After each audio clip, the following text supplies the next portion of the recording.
안녕하세요. 닥터 MBC 목서윤입니다. 일상생활의 불편을 넘어 우울증까지 초래할 수 있는 질환 요실금이 갱년기 여성들을 넘어 젊은 층에서도 빈번하게 발생하고 있습니다. 흔히 요실금은 5, 60대 갱년기 여성에게 많이 발병하는 걸로 알려져 있지만 최근에는 전체 성인 여성 중 30%가 앓을 정도로 발병률이 높아지고 있는데요. 그래서 오늘 이 시간에는 소피아 여성의원 두재균 원장과 함께 요실금의 레이저 치료에 대해 알아보도록 하겠습니다. 중년 여성들의 말 못할 고민 요실금, 환자의 상태에 따라 치료 방법도 달라져야 합니다. 산부인과 전문의 두재균 원장과 함께 레이저를 이용한 요실금 치료에 대해 이야기합니다.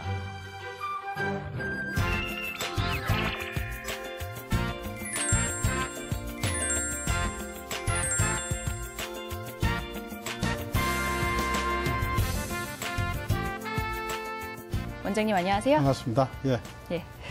오늘 주제가 레이저를 이용한 요실금의 치료인데요. 먼저 요실금이 뭐고 또 이게 생기는 원인이 뭔지 좀 이야기해 주세요. 요실금이라고 하면 소변이라고 하는 것이 본인이 보고 싶을 때 보고 또 참을 수 있을 때 참아야 하는데 그게 잘 안 되는 거예요. 예. 그래서 본인의 의지와 관계없이 시도 때도 없이 소변이 나오는 증상, 그걸 요실금이라고 하는데 이것이 이제 그런 문제만 있는 것이 아니라 위생상의 문제도 일으키고 또 이제 사회활동에도 지장을 초래하는 그런 것을 이렇게 요실금이라고 그렇게 얘기합니다. 예, 그 원인은요? 원인은 이제 역시 뭐 비만부터 시작해서 뭐 천식, 네. 또 심지어는 스트레스, 커피 뭐 그런 것까지도 전부 다 원인이 된다고는 하지만 역시 뭐니 해도 제일 중요한 원인은 임신과 출산, 분만에 따른 원인이 제일 크다고 볼 수 있겠습니다. 예.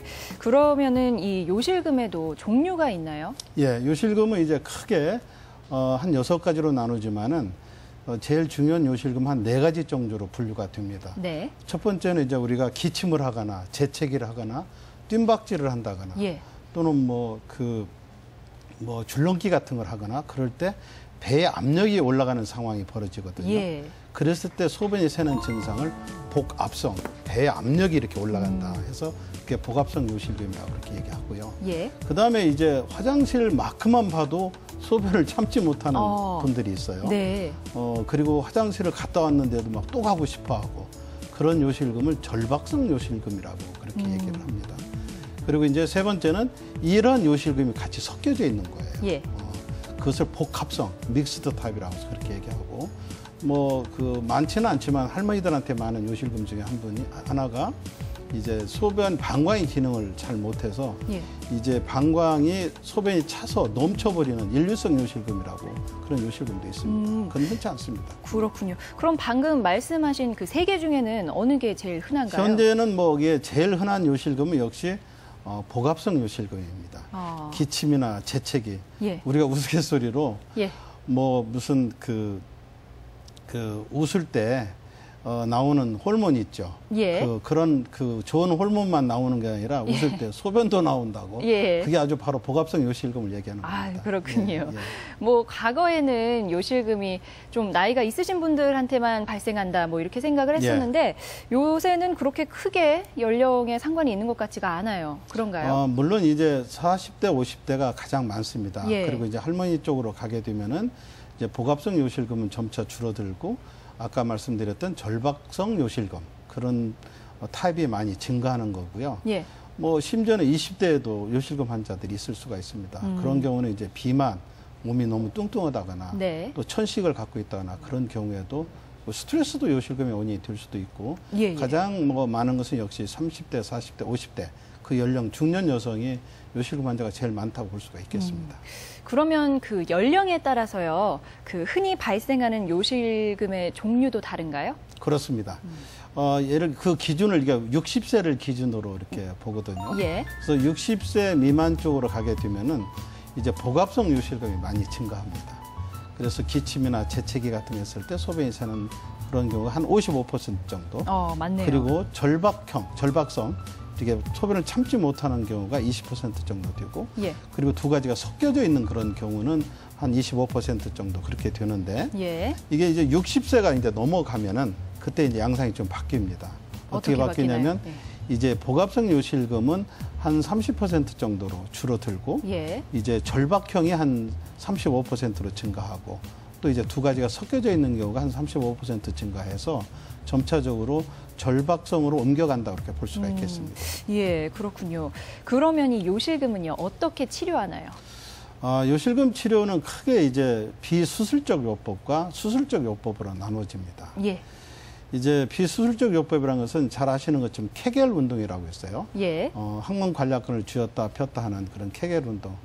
뭐 많이 인터넷을 통해서도 많이 알려져 있지만 쉽지가 않습니다. 뭐 다이어트 하려면 운동하라고 하는데 그거 모르는 사람 누가 있어요? 예. 그렇지만 쉽지 않은 것처럼 케겔 운동 역시 쉽지 않은 운동입니다. 그래서 이제 다른 방법으로는 이제 그런 복합성 요실금을 얘기하는 겁니다, 지금. 예. 그런 경우에 이제 예전에는 이제 그 수술에 많이 의존을 했죠. 네. 수술은 예전에는 이제 TVT라는 수술이 있었고, 그다음에 예. 이제 TOT라는 수술이 대세를 이루다가 최근에 와서는 이제 미니슬링이라는 아주 새로운 수술 방법이 개발이 돼서 있는데, 예. 저 같은 경우는 이제 미니슬링 수술법으로 하면은 수술 시간도 한 7분 정도로 굉장히 예. 단축되고 마취도 간단한 뭐 이렇게 국소 마취에서 가능하고 입원은 뭐 전혀 할 필요 없고요. 병원에 머무는 시간도 한 2-3시간 정도면 충분합니다.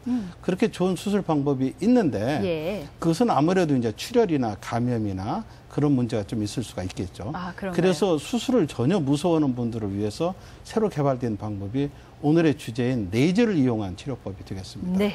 이거 치료는 어떻게 진행되나요? 예, 우선 레이저의 종류가 중요합니다. 네. 레이저는 전 세계적으로 이제 요실금 치료에 이용되는 레이저는 두 가지 종류가 있습니다. 하나는 어뷸 야그 레이저라는 인티마 레이저가 있고, 그 다음에 이제 CO2 탄산가스 레이저인 페미 레이저라는 것이 있는데, 예. 둘 다 이제 요실금 치료에 이용되는 레이저지만은 이 CO2 레이저가 인티마 레이저보다는 좀 더 강력한 힘을 발휘합니다. 예. 그래서 이쪽 레이저는 요실금 치료뿐만 아니라 질 축소 성형에도 많이 이용되는 그런 레이저가 되겠습니다. 이 레이저를 이용한 요실금 치료는 가장 중요한 장점이 뭐냐면 우선 마취나 입원 같은 것이 필요 없다는 겁니다. 예. 그리고 이제 그 환자한테 부담이 거의 없죠. 왜 그러냐면 수술을 하지 않기 때문에. 예. 그리고 15분에서 20분밖에 걸리지 않고. 그래서 아주 그냥 뭐 특별히 부작용 자체가 없기 때문에 사전에 뭐 특별한 검사도 필요 없습니다. 그리고 이제 수술을 무서워하는 여성들이 많이 있거든요. 예. 그런 분들한테 1차적으로 시도할 수 있는 좋은 방법이 되겠습니다. 치료 효과는 어떤가요? 치료 효과는 이제 외국 자료를 저희 병원에서도 이제 자료를 모으고 있으면 이건 외국 자료입니다. 예. 외국 자료를 보면은 100명을 치료하면은 약 94명 정도의 효과가 있고 6명 정도는 좀 문제가 있다. 그리고 그중에 한 1% 정도는 추가 수술이 요구가 된다. 근데 저 병원에서도 지금까지 500명 레이저 치료했는데 예. 수술 5분 했거든요. 그러니까 이 얼추 통계가 거의 많네요. 맞는 것 같습니다. 예. 그렇군요. 그러면 마지막으로 요실금으로 고생하시는 분들께 한 말씀 좀 해주세요. 요실금은 예전 같으면 그 병으로도 안 알았습니다. 왜 그러냐면 나이 먹으면 의뢰 생기는 거. 그리고 자연스럽게 생각을 했나 그리고 보네요. 그렇게 예. 생각을 했었는데 이제 사회 경제적 수준이 높이 올라가면서 요실금도 하나의 병으로 분명하게 인식이 됐고, 그리고 이제 어디 가서 참 스트레스 먹고 나한테서 좀 냄새가 날까봐 그렇게 불안하게 생각하고 있는 분들이 많이 있는데 네. 이런 레이저를 이용한 간편 치료법도 있고 또 수술법도 많이 발달했기 때문에 참고 견디지 말고 병원에 오셔서 네. 꼭 치료를 받으셨으면 좋겠습니다. 뭐 치료도 제법 간편한 것 같으니까요. 그렇습니다. 예. 오늘 이 시간에는요, 산부인과 전문의 두재균 원장과 함께 레이저를 통한 요실금 치료에 대해 알아봤습니다. 네, 원장님 고맙습니다. 고맙습니다. 네.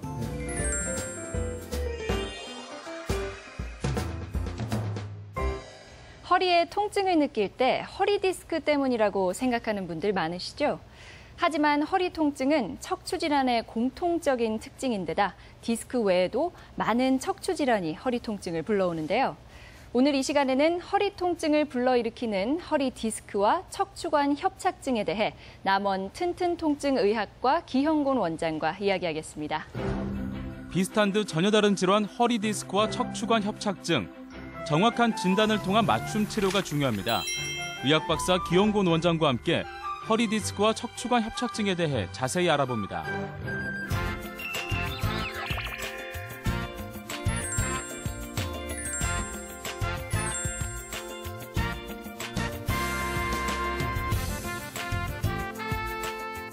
원장님 안녕하세요. 네, 안녕하세요. 오늘 주제가요. 허리 디스크와 척추관 협착증인데요. 이 두 가지 질환에 대한 설명 좀 부탁드릴게요. 허리 디스크와 척추관 협착증 두 질환 모두 허리에 신경이 눌려서 다리로 통증을 느낀다는 점은 매우 비슷한데요. 예.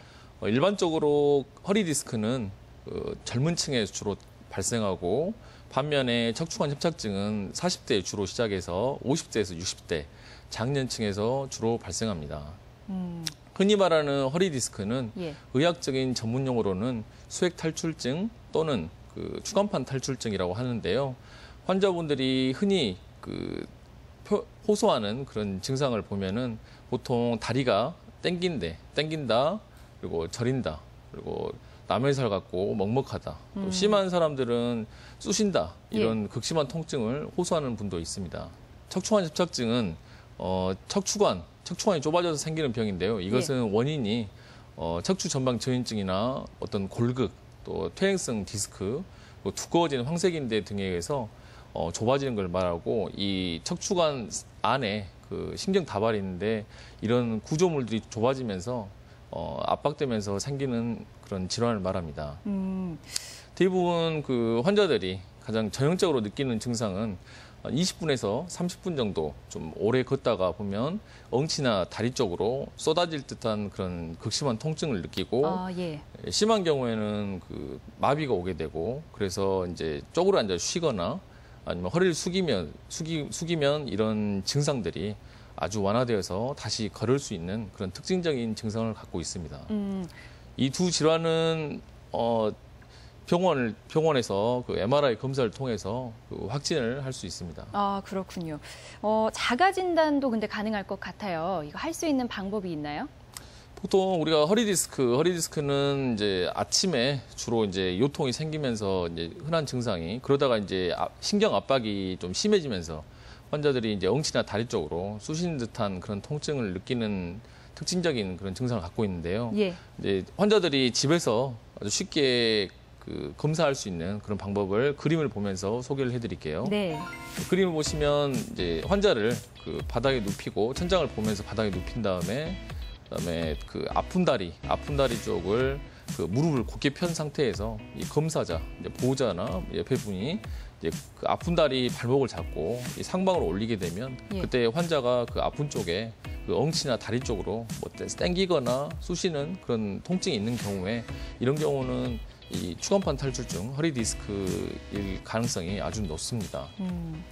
이것이 바로 검사 이름이 하지 직거상 검사라고 하는데요. 이제 반면에 이 척추관 협착증은 이 하지 직거상 검사에 대해서 이상 반응이 없을 가능성이 높고요.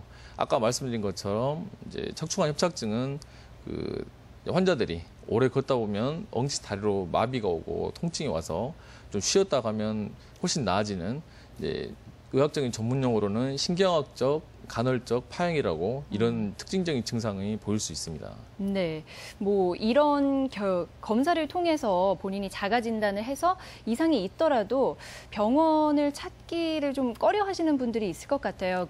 수술이 아무래도 두려워서 그런 것 같은데 수술이 필요한 경우와 또 그렇지 않은 경우에 대해서 좀 설명해 주세요. 보통 대부분 환자들이 병원에 방금 말씀하신 것처럼 잘 안 오는 이유가 수술을 강요할까 봐. 그런데 실제로 수술하는 경우는 그렇게 많지는 않습니다. 먼저 이제 수술이 나은가 아니면 비수술적 치료, 수술이 아닌 치료가 나은가는 이제 환자 개개인에 따라서 상태에 따라서 달리 생각을 하셔야 되는데요. 가장 흔한 요추 추간판 탈출증에서 4번, 5번에 디스크 탈출증이 있는 환자에 10명이 환자가 있다라면 보통 어떤 사람은 물리치료만으로도 충분히 호전은 보일 수 있겠고 또 어떤 환자는 어떤 견인치료나 인대 강화 주사 또는 어떤 약물치료 그것으로도 충분히 효과를 볼 수 있다고 경우가 있습니다. 그리고 또 어떤 사람은 이런 치료에도 반응이 없어서 신경 주사 치료나 신경 성형술, 수액 성형술 같은 더 높은 단계 치료를 해서 호전을 보인 사람이 있겠고 확률적으로 10명 중에 1명 정도는 수술을 요하는 경우가 있습니다. 근데 꼭 수술을 해야 되는 경우는 세 가지로 요약을 해볼 수 있는데요. 첫 번째로 대소변에 장애가 있는 경우, 네. 이런 경우에는 우리가 이제 의학적인 전문용어로 마미 증후군이라고 하는데요. 이런 경우에는 빠른 수술을 하지 않으면은 영구적으로 신경학적 장애가 남을 수 있기 때문에 응급수술을 필요로 하겠습니다.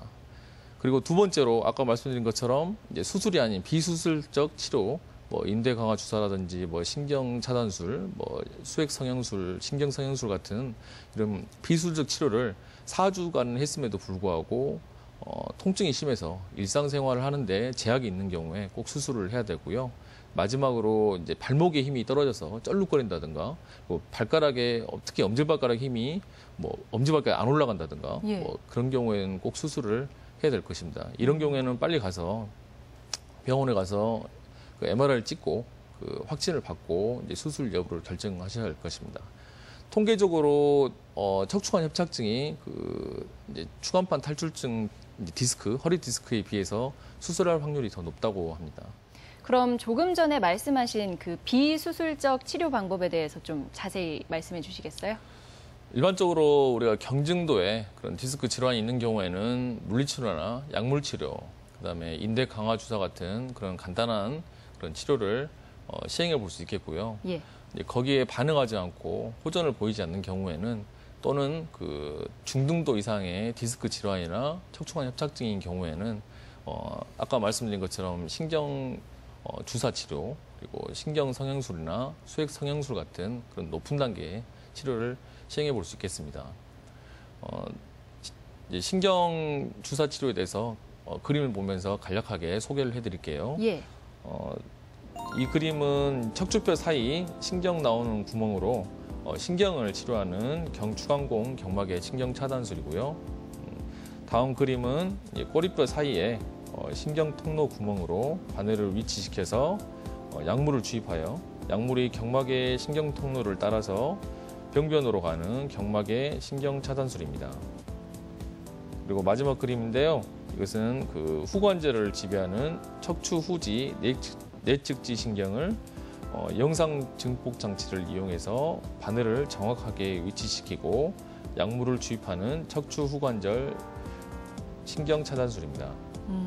예, 신경 치료에 대해서 이야기해 주셨는데 이 신경 치료의 원리는 어떻게 되나요? 우리가 일반적으로 이제 가장 흔한 그 추간판 탈출증에 대해서 그 신경치료 원리를 그림을 보면서 설명을 해드릴게요. 네. 디스크가 충격이나 어떤 퇴행성, 노화에 의해서 디스크가 기능이 떨어지게 되면은 그러면 디스크 높이가 이제 낮아지게 되고 낮아지면서 이제 뒤로 나오는 그 뒤로 빠져나오게 되는데요. 그때 뒤에 있는 신경이 그 눌림을 받게 되는데 그때 압박된 신경에는 그 염증이나 부종 그런 반응이 생길 수 있습니다. 그러면 통증이 당연히 생기게 되고 예. 그때 이 시암이라는 영상 증폭 장치를 이용해서 그 문제가 되는 그 신경을 정확히 찾아서 이제 바늘을 이용해서 약물을 주입하는 것이 바로 신경치료인데요. 이때 이제 바늘을 이용해서 이제 흥분된 신경 주위에 약물을 주입해서 염증을 가라앉히고 흥분된 신경을 안정시키는 치료라고 볼 수 있습니다. 신경치료로 신경 주위에 염증과 부종을 가라앉히면은 신경 주위에 있는 근육과 그리고 혈관 속에 있는 피의 흐름을 원활하게 하게 되어서 피 흐름이 좋아지고 또 통증을 전달하는 신경이 회복됨으로써 이제 통증에서 해방될 수 있겠습니다. 네, 그렇군요. 또 많이 궁금해하실 것 같은데요. 어느 정도 치료를 받아야 일상생활에서 불편을 겪지 않을까요? 일반적으로 보통은 한 번에서 이제 정확한 진단과 치료가 선행이 되면 네. 한 번에서 두 번 정도로도 충분히 통증을 호전시킬 수 있어요. 예. 하지만 이제 통증이 사라졌다고 해서 완치가 되는 건 절대 아닙니다. 환자들이 대부분 이제 통증이 좋아져서 이제 병원을 안 오게 되는데요. 그 후에 이제 예전에 그 잘못된 그 허리 생활 습관을 다시 유지하게 되고 또 이제 허리에 무리가 가는 그런 작업을 반복하게 되면은 이런 디스크 질환이 재발이 되고 그럼으로써 다시 병원에 내원할 가능성이 높습니다. 병원에서 치료는 마라톤으로 비유하자면 우리가 마라톤이 42.19km잖아요. 예. 근데 일단은 처음 이제 병원에서 허리 디스크로 내원을 했을 때 병원에서 해결할 수 있는 방법은 반틈 정도, 반환점까지는 환자를 이제 앰뷸런스에 태워서 허리의 어떤 컨디션을 조절하게 해준 다음에 나머지 반환점 지나서 약 21km 정도는 환자분 몫입니다. 환자분들이 스스로 이제 통증이 가라앉으면은 예전에 그 잘못된 허리 습관을 고치고 예. 그리고 이제 꾸준히 그 허리 근육을 강화시켜주는 그 운동을 함으로써 재발이나 아니면 원치 않는 수술을 피할 수 있습니다. 예. 오늘 이 시간에는 통증의학과 전문의 기형곤 원장과 함께 허리 디스크와 척추관 협착증에 대해 알아봤습니다. 원장님 고맙습니다. 예, 감사합니다.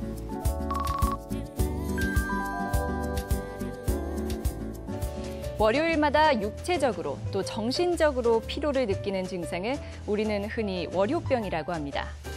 휴일에는 평소보다 늦은 시간까지 활동하는 경우가 잦고 그래서 평상시에 생활 리듬이 깨지기 쉽기 때문에 이런 현상이 생기는 건데요.